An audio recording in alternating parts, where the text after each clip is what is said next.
The first sound that pierced the howling Dakota wind wasn't the storm. It was a secret, scratching to get out. Frantic and rhythmic, like a tiny heart racing against a clock that had already run out of time. Margaret Sullivan pressed her face against the frosted glass of the stagecoach window, her breath instantly turning to a white spiderweb on the pane. Outside, the world had vanished. The November blizzard of 1887 had swallowed the Dakota Territory whole, leaving nothing but a swirling, angry whiteness. Through it, she could just make out a dark shape.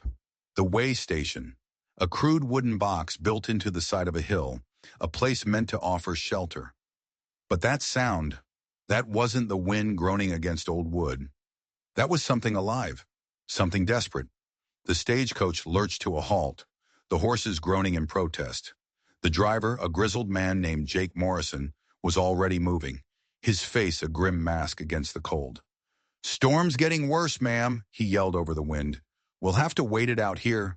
Could be hours, could be days." Margaret clutched her worn carpet bag, the contents inside representing the entirety of her old life. 3 days out from Chicago, she was headed for a new one, in a frontier town called Cedar Falls.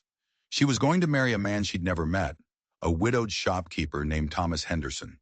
He'd promised her security, a respectable life. At 26, after her father's death in the bank foreclosing on their family home, respectability was a currency she no longer possessed. His advertisement had seemed like a sign from God. Now, stepping into snow so deep it tried to steal her boots, she wondered if it was a sign from something else entirely. She followed Morrison toward the heavy wooden door, each step a struggle. The scratching sound came again, louder this time, more urgent. It was coming from inside the shelter. "Did you hear that?" she asked, her voice thin against the wind's roar. Morrison paused, his hand on the door latch. "Hear what?" "Scratching, like something trying to get out." The driver's weathered face creased. He pressed his ear flat against the frozen wood. His eyes widened. A flicker of something that looked like fear, or maybe guilt, crossed his face before he masked it. "That ain't right," he muttered. He threw his shoulder against the door, but it didn't budge. He grunted, pushing again. "It's barred." "Barred? From which side?" Margaret asked, a cold dread seeping into her bones that had nothing to do with the temperature. Morrison didn't answer. He just took a step back, raised a heavy boot, and kicked. The wood groaned. He kicked again, and with a splintering crack, the bar on the inside shattered.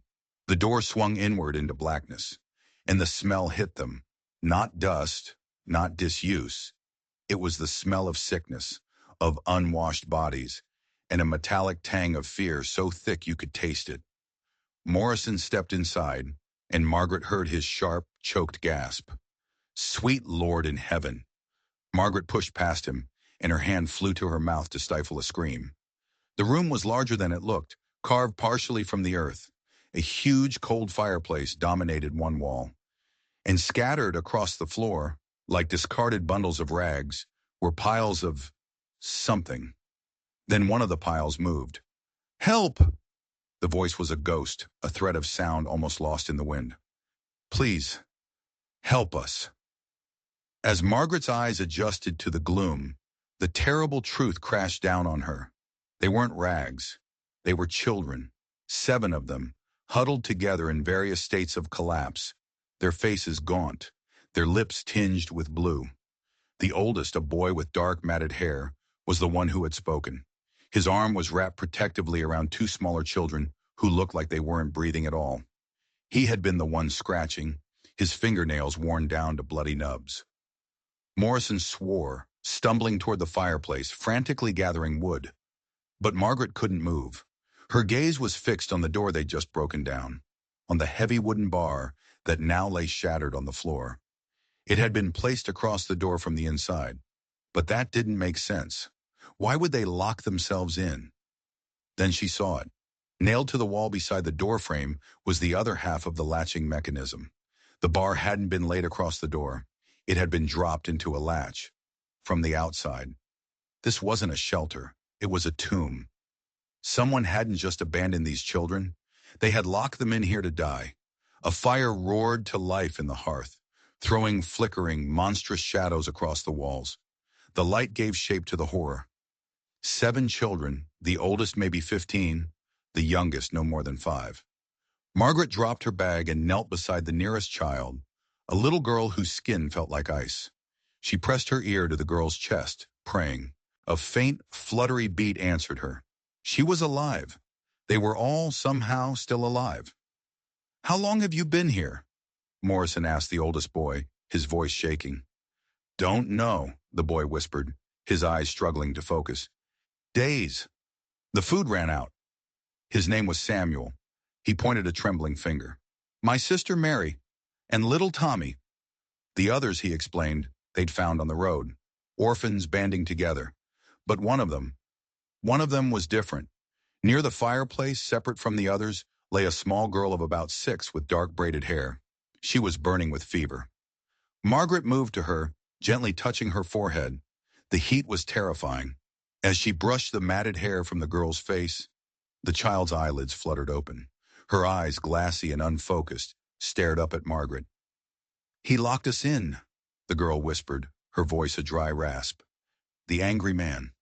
"What angry man, sweetheart?" Margaret asked, her heart pounding. The girl, whose name was Emma, didn't seem to hear.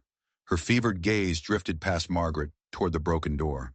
"Said we had to be quiet," she murmured, "or he'd come back. Mr. Henderson said so." The name hit Margaret like a physical blow. Henderson. Thomas Henderson. The name of the man she was traveling to marry. It couldn't be. It had to be a mistake, a feverish delusion. It had to be. But the cold dread in her stomach told her it wasn't. She had traveled hundreds of miles to escape a life of ruin, seeking security in the arms of a respectable stranger. But what if that stranger wasn't a savior? What if he was a monster? As she held the sick child, Margaret's eyes met Jake Morrison's across the flickering fire. The stagecoach driver looked away quickly, his face pale and slick with sweat. He knew something. He knew more than he was saying. The blizzard raged outside, trapping them. But Margaret realized the storm wasn't the real danger. The real danger was the secret locked in this room, and the man waiting for her in Cedar Falls. The storm trapped them for 2 days. 2 days of rationing Morrison's meager supplies, hardtack softened in melted snow, slivers of dried meat. 2 days of nursing Emma, whose fever raged and broke and raged again. In her delirium, she spoke in fragments, painting a terrifying picture. A wagon, a shouting man with a beard, her parents gone, and that name over and over, Henderson. Margaret watched Jake Morrison like a hawk. The driver was jumpy, avoiding her eyes, fussing over the horses more than necessary. On the second night, while the children slept, she confronted him. "You knew," she said, her voice a low whisper so as not to wake the little ones. "When you put your ear to that door, you weren't surprised. You were scared." Morrison dropped the piece of wood he was whittling. "I don't know what you're talking about, ma'am." "Don't lie to me," Margaret snapped, her fear making her bold. "That little girl, Emma, she keeps saying a name. Henderson, my fiancé. What is going on?" The driver's face crumbled. He looked like a man being crushed by a terrible weight. "It wasn't supposed to happen like this," he whispered, his eyes darting toward the sleeping children. "I was just supposed to bypass this station. He paid me extra, said it was closed for the season, that stopping here was a waste of time." "He? You mean Thomas Henderson?" Morrison nodded miserably. "He told me to take the old southern route, that it was clearer. But with the storm getting so bad, I knew we'd never make it. I thought stopping here was the safer bet. I never reckoned anyone was inside. I swear to God." The pieces clicked into place, each one colder and sharper than the last. Henderson hadn't wanted the stagecoach to stop here. He knew the children were inside. He had paid Morrison to drive right past their tomb. The blizzard, the one thing Henderson hadn't counted on, was the only thing that had saved them. He hadn't just locked them in to die. He had arranged for no one to ever find them. But why? What could 7 orphan children have done to warrant such a cruel fate? The answer, Margaret suspected, lay with Emma. The girl was different from the others. The other children were gaunt from weeks of travel and starvation.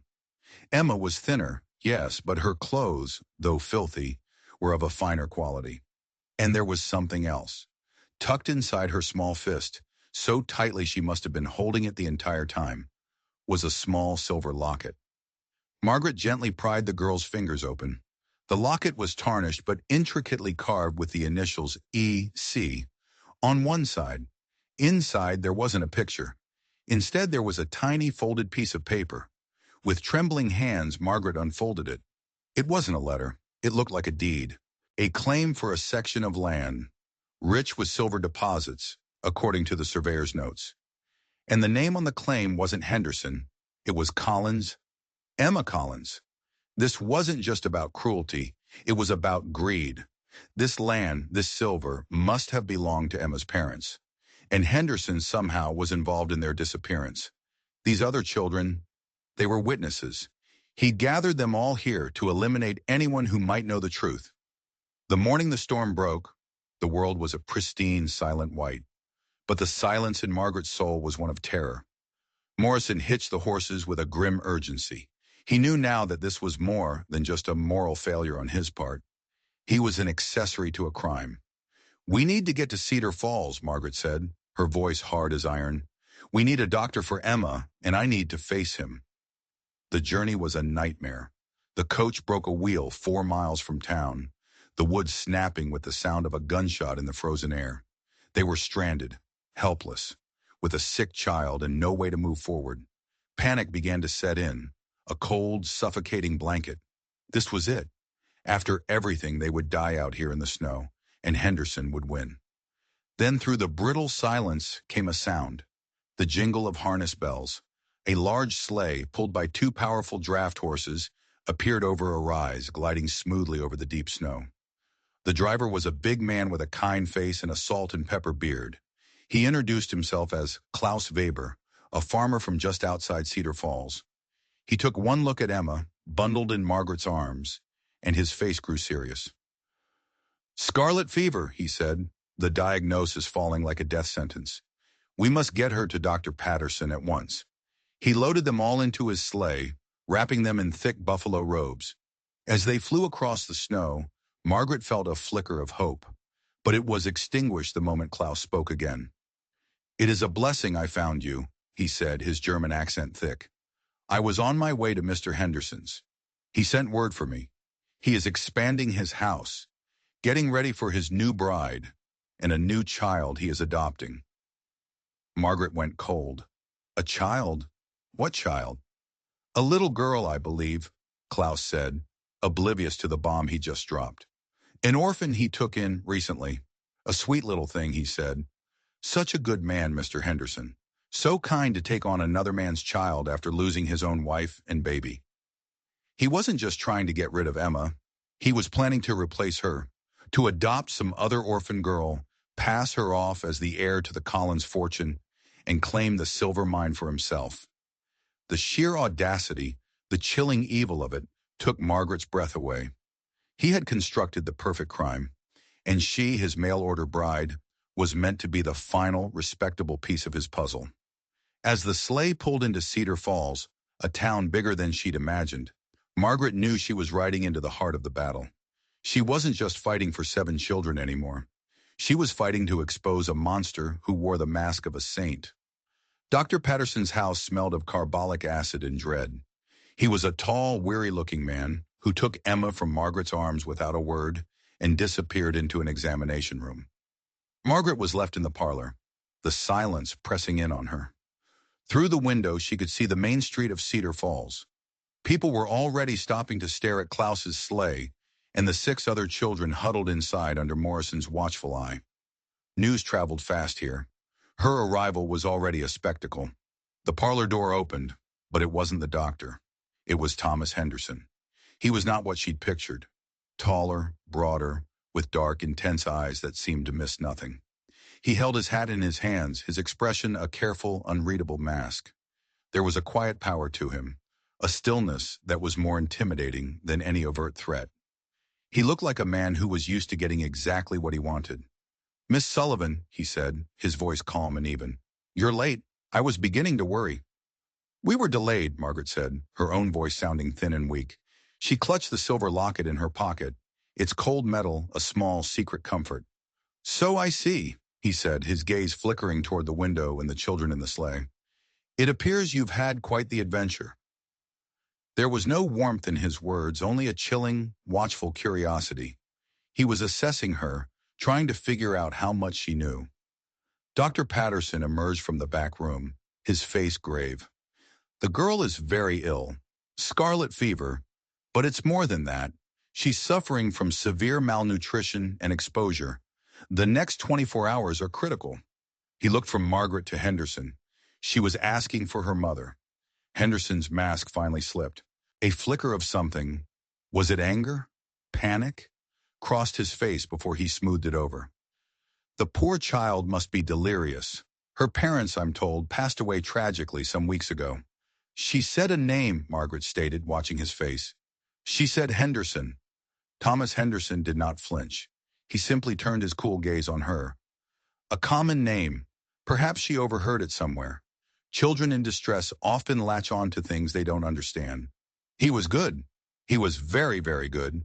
He radiated a calm authority that made you want to believe him, to dismiss her own fears as foolish. The other children, he continued, turning to the doctor, are they contagious? They'll need to be examined and quarantined, Dr. Patterson said, but the immediate problem is where they will stay. The town has no orphanage? Of course, Henderson said smoothly, playing the part of the concerned citizen. I will make arrangements. The town will provide for them. We are a charitable community. He was already controlling the narrative, positioning himself as the town's benevolent leader. He then turned to Margaret, a semblance of warmth finally entering his tone.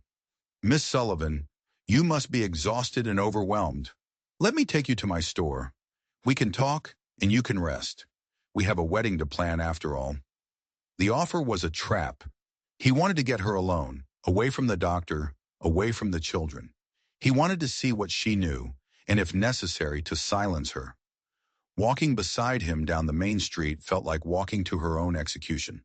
The townspeople greeted him with respect, their faces showing sympathy for the kind widower who was about to be saddled with a bride who'd arrived with a wagon load of trouble. They didn't see the predator beneath the surface. Only she did. Henderson's general store was the largest building in town, a testament to his success. Inside it was warm and orderly, filled with the scents of coffee beans, leather, and fresh sawn wood. He led her to a small office in the back and closed the door. The friendly sounds of the town faded away, leaving them in a sudden, heavy silence. Now then, he said, sitting behind his large oak desk. He didn't offer her a seat. He wanted her standing, off balance. Tell me what happened out there. Margaret's heart hammered against her ribs. This was it, the moment of truth. She decided to play her hand cautiously. We found them in the way station. They were starving. The door was barred from the outside. She watched his eyes, not a flicker. A terrible tragedy, he said, his voice dripping with false sympathy. Vagrants, no doubt, or perhaps their own parents abandoned them. The frontier can be a cruel place. You were very brave to take them in. He was trying to frame it as a random act of misfortune. He was testing her. One of them, the little girl Emma, she had something, Margaret said, her hand tightening around the locket in her pocket. A silver locket. At the mention of the locket, his composure finally cracked. It was a subtle shift, a tightening around his eyes, a muscle jumping in his jaw. It was there for only a second, but she saw it. He knew exactly what she was talking about.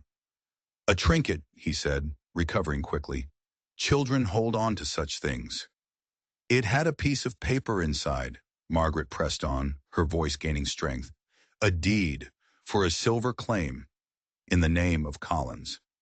The air in the small office crackled with unspoken violence. Thomas Henderson slowly stood up, the mask of the kind shopkeeper falling away completely. The man before her now was cold, calculating, and utterly ruthless. The kind eyes were gone, replaced by chips of ice. You should not have read that, Miss Sullivan, he said, his voice dropping to a low, dangerous whisper. He began to walk slowly around the desk, moving between her and the door. Some things are better left unknown. You came here for security, a respectable life. I can still give you that. All you have to do is forget about the locket. Forget about the children. They will be taken care of. And you will be my wife. We will be very happy together. It wasn't a proposal. It was a threat. He was offering her a gilded cage, a life of comfort in exchange for her silence. If she refused, he didn't have to say what would happen. She could see it in his eyes. He had made people disappear before. And what about Emma? Margaret asked, her voice trembling but defiant. What about her parents? Henderson smiled, a chilling, humorless expression. Her parents met with an unfortunate accident. As I said, the frontier is a cruel place. He was in front of her now, so close she could feel the cold radiating from him. The question is, Miss Sullivan, are you a practical woman, or are you a foolish one? Suddenly the office door burst open. Jake Morrison stood there, his face ashen, his knuckles white where he gripped a shotgun. Stay away from her, Henderson, the driver growled. Henderson didn't even look surprised. He just sighed, a sound of profound annoyance. Morrison, I should have known I couldn't trust you to follow simple instructions. You were paid well to do one thing. Keep driving. I ain't helping you bury children, Morrison spat, the shotgun shaking in his hands. Before Henderson could react, a new voice cut through the tension. Is there a problem here? Dr. Patterson stood in the doorway behind Morrison, his face grim. He was holding a small leather-bound book. I was looking through the sick child's belongings. This was tucked into the lining of her coat. He held up the book. It was a diary. It seems Mrs. Collins was a very meticulous record keeper, the doctor said, his eyes locking with Henderson's. She wrote about everything, including her business meetings with you, Mr. Henderson, and her growing suspicions about your accounting. The trap had sprung. Henderson was cornered. But a cornered animal is the most dangerous. With a speed that was shocking, Henderson lunged, not at Morrison, but at Margaret. He grabbed her, pulling her in front of him as a shield, one arm clamped around her throat, the other pressing the cold steel of a small Derringer pistol to her temple. Everybody stay back, he snarled, his voice a venomous hiss in her ear. The woman and I are going for a walk. Anyone follows, she dies. He began to drag her backward, out of the office and into the main store. The few customers present gasped and scattered. Henderson was dragging her toward the back door, toward the alley, toward escape. Her mind raced. The locket, the diary. It was all happening too fast. She had the proof, but what good was it if she was dead? As he fumbled with the latch on the back door, Margaret did the only thing she could think of. She stomped down, hard, with the heel of her boot onto his instep. He roared in pain, his grip loosening for a fraction of a second. It was all she needed. She threw her head back, smashing it into his nose. There was a sickening crunch. He staggered, and in that instant, she broke free, scrambling away as Morrison and Dr. Patterson rushed forward. Henderson, blood streaming from his face, raised the Derringer. He wasn't aiming at the men. He was aiming at her. A shot rang out, deafening in the enclosed space. But it wasn't from the Derringer. It was from Morrison's shotgun. Henderson was thrown backward against a shelf of canned goods. A look of pure shock on his face as he slid to the floor, the small pistol clattering from his lifeless hand. Silence descended on the store, thick and suffocating, smelling of gunpowder and blood. Margaret stood, shaking, staring at the man she was supposed to marry, the monster who had almost been her husband. The nightmare was over, but as she looked at Morrison, the doctor, and the terrified faces of the townspeople peering in through the windows, she realized a new reality was just beginning. She was a stranger in this town, now connected to a scandal, a murder, and 7 orphans who had absolutely no one in the world but her. She had won the battle, but she had a terrifying feeling the war for their future had just begun. The town of Cedar Falls was in shock. Their most respected citizen, the benevolent widower, Thomas Henderson, was exposed as a cold-blooded killer. Mrs. Collins' diary, combined with the land deed from Emma's locket, told the whole sordid story. Henderson had been managing the Collins silver claim, systematically stealing from them. When they discovered his fraud and threatened to expose him, he'd arranged their accident and planned to seize their fortune by fabricating a claim to their orphaned daughter. The other 6 children were loose ends, orphans he'd seen talking to the Collins family or who simply knew too much. He'd rounded them up under the guise of taking them to an orphanage, only to lock them in the way station to die. The hero of the hour was Margaret, but heroism didn't pay for food or put a roof over their heads. The town council, led by a pompous banker named Elias Pritchard, held an emergency meeting. "While we are all grateful to Miss Sullivan," Pritchard declared, his eyes flicking toward Margaret with disdain, "the fact remains that we now have 7 destitute children on our hands, and a woman of questionable background." Margaret felt a familiar sting. In Chicago, she was the daughter of a bankrupt. Here, she was the mail-order bride of a murderer. Her reputation was once again in tatters. "The children must be sent to the Territorial Orphanage in Omaha," Pritchard continued. "It is the only proper legal solution." "No," Margaret said, her voice ringing with a strength that surprised even her. She stood before the council, a dozen stern-faced men, with Samuel at her side. "You will not separate them. They are a family. They've been through enough." "And who will care for them?" Pritchard sneered. "You, a single woman with no means, no home, and a scandalous connection to the deceased." "I will," a deep voice said from the back of the room. Klaus Weber, the farmer who had rescued them, stepped forward. "My wife and I, we have a large house. We will take them in until a permanent solution is found." Dr. Patterson stood up to support him, as did a handful of other townspeople who had been moved by the children's plight. The town was divided. Many saw the children as a burden, a reminder of the darkness that lay beneath their peaceful surface.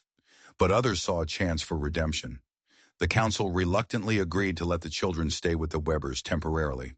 Margaret was given a room at the boarding house, her future uncertain. She spent her days at the Weber farm, helping care for the children, who were slowly beginning to heal. Emma's fever was gone, but she was quiet and withdrawn, haunted by what she'd lost. The oldest boy, Samuel, became Margaret's shadow, a fierce, protective presence. He knew better than anyone that their fight was not over. Their enemy was no longer a single man, but a system. Letters arrived from the territorial capital. Bureaucrats, spurred on by reports from Pritchard, were demanding the children be transferred to state custody. They saw them as case files, not human beings. Margaret wrote back, pleading their case, but her letters went unanswered. The first blow came a week later. A man named Vincent Crawford arrived in town. He was a wealthy businessman from Omaha with a portfolio of interests, including a contract to supply the territorial orphanage system. He was polished, well-dressed, and carried the cold authority of money. He had come, he announced, to facilitate the children's transfer. He met with Pritchard and the council, charming them with promises of taking this problem off their hands. Margaret confronted him in the town square. "You see them as a commodity," she accused, "a way to make a profit for your business." Crawford smiled, a predator's smile.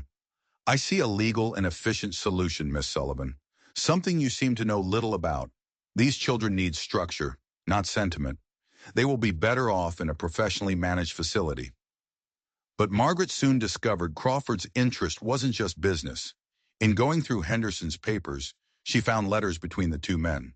They were partners. Henderson was meant to secure the silver claim, and Crawford was going to provide the capital to develop the mine. Henderson's death hadn't ended the scheme. It had just complicated it. Crawford still wanted that silver, and the only thing standing in his way was a little girl named Emma Collins. If he could get her into his system, into an orphanage hundreds of miles away, she would disappear forever. He could forge adoption papers, install a puppet guardian, and the mine would be his. The other children were a threat. As long as they were with Emma, they were witnesses, a testament to what Henderson had done. He needed to scatter them to the winds, to break the bonds they had forged in that frozen shelter. The second blow was a legal notice, delivered by a grim-faced marshal. A custody hearing had been scheduled in the territorial capital of Rapid City. The court would determine the children's fate. Margaret was named as a party of interest, but she had no legal standing. She was not their mother, not a guardian. In the eyes of the law, she was nothing. Despair began to creep in. How could she fight a man like Crawford, with his money, his lawyers, his political connections? She was alone. But then something happened. The community began to rally. Klaus Weber and Dr. Patterson used their savings to hire a young, idealistic lawyer named William Foster.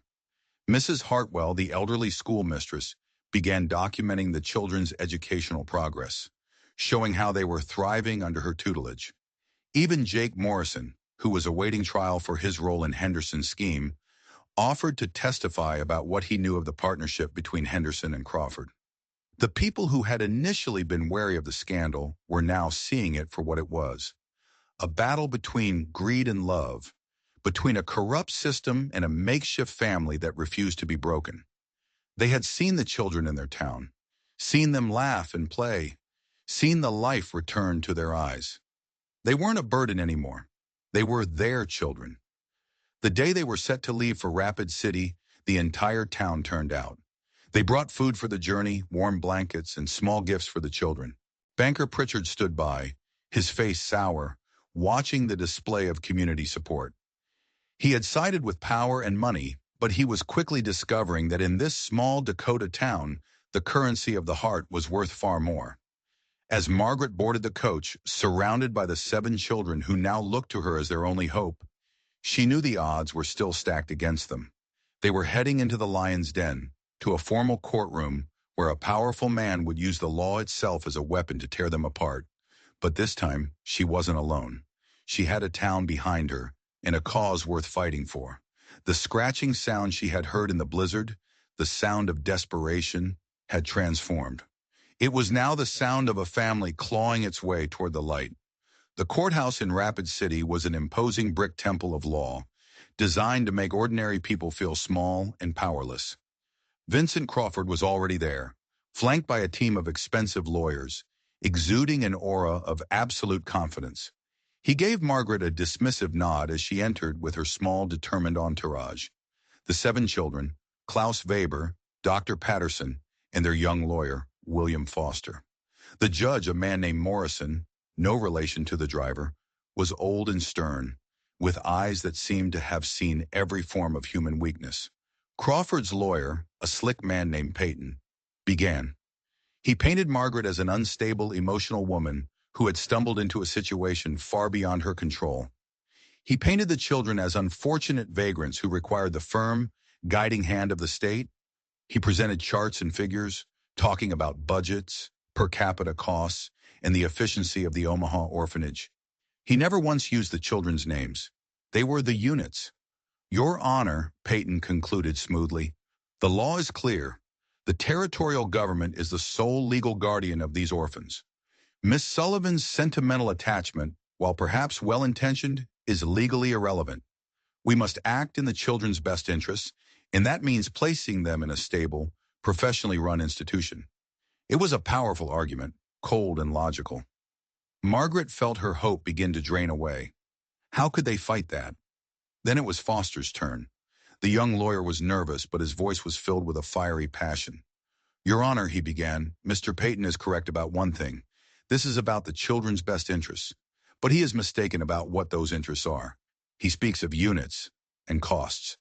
I want to speak about Samuel, Mary, Tommy, Benjamin, Lucy, Lillian, and Emma. I want to speak about a family. He called his witnesses. Dr. Patterson testified to the children's dramatic improvement in health since coming under Margaret's care. Mrs. Hartwell presented the children's schoolwork, showing their incredible progress. Klaus Weber spoke, in his simple, heartfelt way, about watching the children learn to smile again. They are good children, he finished, his voice thick with emotion. They just need a chance. Peyton cross-examined each of them brutally, trying to portray them as simple-minded country folk who didn't understand the complexities of child welfare. The judge's face remained a stony mask. The turning point came when Foster called an unexpected witness. Jake Morrison. The driver was brought in from the local jail, his wrists in chains. He looked broken, but his eyes were clear. He told the court everything. He told them how Henderson had paid him to bypass the way station, and he told them about the partnership with Crawford. Henderson told me himself, Jake said, his voice quiet but firm. He said Mr. Crawford was handling the legal side of the silver claim. He said once the Collins girl was out of the picture, they'd both be rich men. The courtroom erupted. Crawford was on his feet, shouting denials. Peyton was objecting furiously. Judge Morrison slammed his gavel, his eyes blazing with a sudden, intense fire. "Mr. Crawford," the judge said, his voice dangerously quiet, "you will sit down, you will be silent, and you will get your chance to speak under oath." Crawford took the stand, his composure restored. He was a master liar. He denied everything. The letters, business correspondence taken out of context. Jake Morrison, a desperate criminal trying to save his own skin by implicating a better man. It was his word against a disgraced stagecoach driver. It seemed an impossible stalemate. "Your Honor," Foster said, "I have one final witness." He looked toward the back of the courtroom. "I call Miss Emma Collins to the stand." A gasp went through the room. Peyton leaped to his feet. "Objection! She's a child. She's been manipulated by this woman." "She is the victim of the crime we are discussing," Foster countered. "She has a right to be heard." Judge Morrison stared at Emma for a long moment. The little girl, holding Margaret's hand, looked small and fragile, but her eyes were steady. "I'll allow it," the judge said. "The witness will be questioned in my chambers, with only the lawyers, Miss Sullivan and Mr. Crawford, present." In the heavy silence of the judge's office, Emma sat in a large leather chair, her feet not even touching the floor. Foster questioned her gently. He asked her about the way station, about the angry man. Then he asked about her parents. "Mr. Henderson came to our wagon," Emma said, her voice small but clear. "He was arguing with Papa about some papers. Mama was crying." She twisted the silver locket in her hands. Later there was a noise, a loud bang. Papa fell down. Mama screamed. Tears began to stream down her face. "Mr. Henderson told me my parents had to go away. He said he would take me to a new home. He said I had to be a good girl and not talk about the loud bang." It was devastating. Crawford, however, was unmoved. "A child's fantasy," he said with a sneer when it was his turn. "A story fed to her by a desperate woman." He leaned toward Emma, his voice falsely sweet. "Emma, dear, isn't it true that Miss Sullivan told you to say these things? Didn't she promise you a new dress if you told this story about Mr. Henderson?" Emma shrank back from him, her eyes wide with fear. Margaret felt a surge of fury, but the judge held up a hand, stopping her. He looked at Emma. "Child, he said, his voice surprisingly gentle. "Is there anything else you remember? Anything at all?" Emma was silent for a long moment, her brow furrowed in concentration. Then her eyes lit up with a flash of memory. "His boot," she said. "The angry man. He had a special boot." "A special boot?" the judge asked. "Yes," Emma said, nodding vigorously. "It had a star on the bottom. When he kicked the dirt, it made a star." Crawford let out a short, dismissive laugh. "A star on a boot? Your Honor, this is ridiculous." But Judge Morrison wasn't laughing. He was staring intently at Vincent Crawford's feet. Crawford was wearing expensive, polished leather boots. The judge leaned forward. "Mr. Crawford, would you be so kind as to lift your right foot?" Crawford froze. For the first time, the man's iron composure shattered. Panic flashed in his eyes. "This is absurd," he blustered. "Lift! Your foot!" the judge commanded, his voice like cracking ice. Slowly, reluctantly, Vincent Crawford raised his boot, and there, embedded in the worn leather of the heel, was a small, five-pointed metal star, the custom mark of an expensive Omaha bootmaker. A gasp filled the room. It was such a small detail, the kind of thing a child would notice and an adult would overlook. It was the kind of detail that could never be invented. It was the truth. The judge stared at the star on the boot, then at the terrified child, and finally at the pale, sweating face of Vincent Crawford. The verdict was written on his face before he ever spoke a word. "Mr. Crawford," Judge Morrison said, his voice ringing with the cold fury of justice, "you are under arrest for conspiracy to commit murder." The fight was over. The law, which had seemed like their enemy, had become their salvation. Judge Morrison, moved by the children's story, did something unprecedented. He granted Margaret temporary guardianship of all 7 children, with a path to formal adoption. He placed Emma's inheritance in a trust managed by Klaus Weber and Dr. Patterson to be used for the care and education of all 7 children until Emma came of age. They were no longer destitute. They were a family with a future. As they left the courthouse, blinking in the bright Dakota sun, the children crowded around Margaret, their faces alight with a joy she had never seen before. They hadn't just won a legal battle, they had won the right to exist. Their return to Cedar Falls was a triumph. The whole town, save for a few sour-faced cronies of the disgraced banker Pritchard, celebrated their victory. A new chapter had begun. The house Henderson had been expanding was finished by Klaus Weber and a crew of volunteers, not for a murderer's bride, but for a new, unconventional family. Margaret, the woman who had come west seeking a quiet life of security, had found something far more valuable. She had found a purpose. She had found a home. She had found love in the most unexpected of places, not with a husband, but with 7 children who had been forged with her in the fires of tragedy. Years later, when the Henderson Mercantile was owned and operated by a bright young man named Samuel, and the town's beloved school teacher was a kind, compassionate woman named Mary, people would still talk about the winter of '87. They'd talk about the blizzard, the murder, and the mail-order bride who had arrived in the middle of it all. Margaret would often stand on her porch, watching her children, her grown, successful, happy children, and think back to that first terrifying sound, the scratching of a secret trying to get out. It had led her through darkness, fear, and a battle against a corrupt and powerful man. But it had also led her here, to this life, to this family. She had come to the frontier to marry a stranger, and in the end, she had. But the strangers weren't the villains or the heroes. They were the 7 orphans who had become her own, and the woman she had been, who had died in that blizzard and been reborn as a mother. If you enjoyed this story, don't forget to hit that subscribe button and turn on notifications. We've got more tales of survival, justice, and the hidden corners of history coming your way, and you won't want to miss a single one.